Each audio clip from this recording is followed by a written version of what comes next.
In match 3, the Commentators Cup, we saw pure dominance from Cujo's United in stoppage time, as the game was very close all the way up until the last 60 seconds.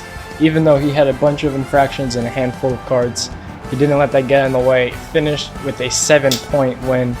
But in game 2, he opts to let Shane kick it off, as the winners of previous matches in Season 3 will be able to kick it off or let their opponent shoot first. As we have a very silent first 10 seconds, both teams unable to get through, and I'm expecting the same thing from this match, but less scoring at such a fast pace, only because of the turf, as Shane hits the post again to start it off, as Hayden also very close miss. But as I was saying, the turf will play a huge factor in the pace of the game in this one, as the last 3 games right on the doorstep, no goal. As the last 3 games we've seen, or 2, excuse me, we've seen the blackboard, and Shane gets on the board first, as the road team gets on first in both of these matches in this series. Hayden unable to get past that striker in silver over there on Big Binho's side. Shane maybe has a straight lane, it just steers to his left, unable to get through. But now this game, we could definitely see Shane's pop shot come back into his arsenal. As on the road matches, we'll definitely see that. But if he goes with the black home turf, that won't be the case. As we saw in game 1 of this series, that pop shot is more of a skittish backspin shot, and Hayden bounces it all the way up and out. As he's that inside. I'm not sure if it was inside or not, but it's a red anyway. As he will call in the air. As he gets it, and is our first of the tournament where the infracting team won the color toss. Shane could put it anywhere on the pitch, as Shane takes out, Hayden takes out his right back. Shane's unable to get through because that is a very hard lane to use. His right back said, "I will be right back next game," as I can't enter back into this game, as that is not allowed in Binho. Once they're out for good, even in stoppage time, which is very crucial. And I'm kind of guessing these 2 teams, they're going to have a lot of stoppage time. Or not much, but it's going to be needed. Very necessary time. I mean, Shane is down 6 on aggregate, as he started the match down 7, but with the 1-point lead, he took that game total score from 15 to 8 to now 15 to 9. So he's trying to work his way back, as he has Hayden still without anything in goal about 2.5 minutes into this one. This has been a very, very slow match. As I was saying, we could very likely see, just because it's not on the black turf that plays so fast, no matter how hard you shoot it. Yeah, and it kind of goes to prove the point that we were talking about in the game. Shane, how the blackboard will influence the pace of play just on how the ball rolls on the board.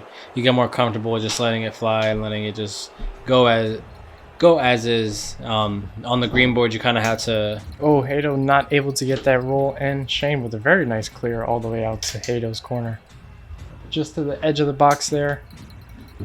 Hayden doesn't go for his usual indirect shot. He goes for the band route. Not able to get through.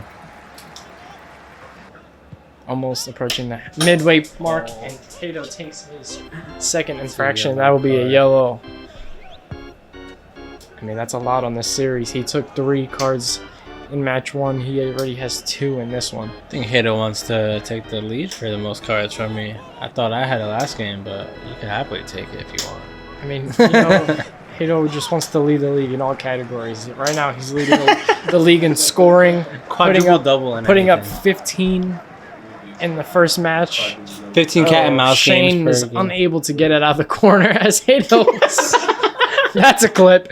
Hayden looking for the ball, but it stayed in the corner. As I was saying, that's what the cat and mouse game does. Was unable to get it out of the corner. As he went for the short corner, but his guy was unable to get it all the way out.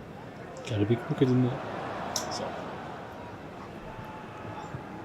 Hayden goes out to the corner as the ball went out of sight of the commentators for a second. Yeah, on this new elevated table, we're more on like a like waist level. Yeah, it used to be a little bit lower, so we gotta. Yeah, also a little bit further away. We have that missed little opportunity right there by Cujo's, but he hopes to get it back right here. And they could have saw it outside the Shane stadium unable again. to get that bounce. Haydo's got a very fortunate bounce on the previous shot. You know what it is? I think that Cujo's just wants to give their fans some fan gear or something to come home with, so he's just kicking the balls out to the crowds. But I like that. He's going for the souvenir route for the audience. Yeah, you just go home with something.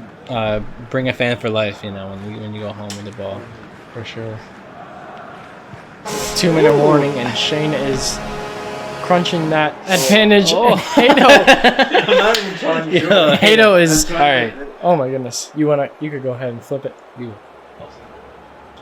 He didn't call it. Reflip. Sorry. Red. Oh, that's a yellow. And that is his third infraction. So both matches, Haydo has taken 3 infractions. Shane doesn't go for that middle lane.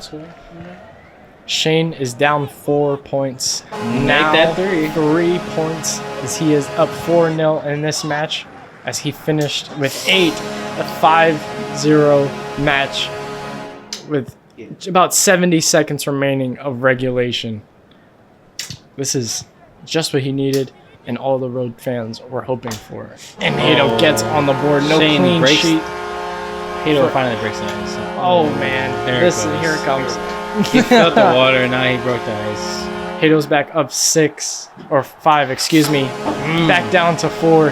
This match is going to go down to the last few seconds of stoppage time. Is honestly at the start, with Shane starting down 7, I didn't think there was any shot. But when he was up 4-0, 5 minutes in, there was a chance of him coming back and actually winning this one. Shane quietly put up one of the greatest games. He had 5-0 against Cujo's. The aggregate is definitely working in Haydo's favor. Unable to he go missed with the that opportunity. through the lane. 15 seconds of regulation. Not So he cuts his match lead down to 2, but he's back increasing that aggregate. Now it's back to 5. Shane is letting that slither away. We will go 60 seconds of stoppage time. We will stop at the 8-minute mark. Just the 3 cards from Haydo, the 2 reds. Took right a off few the post. a few times.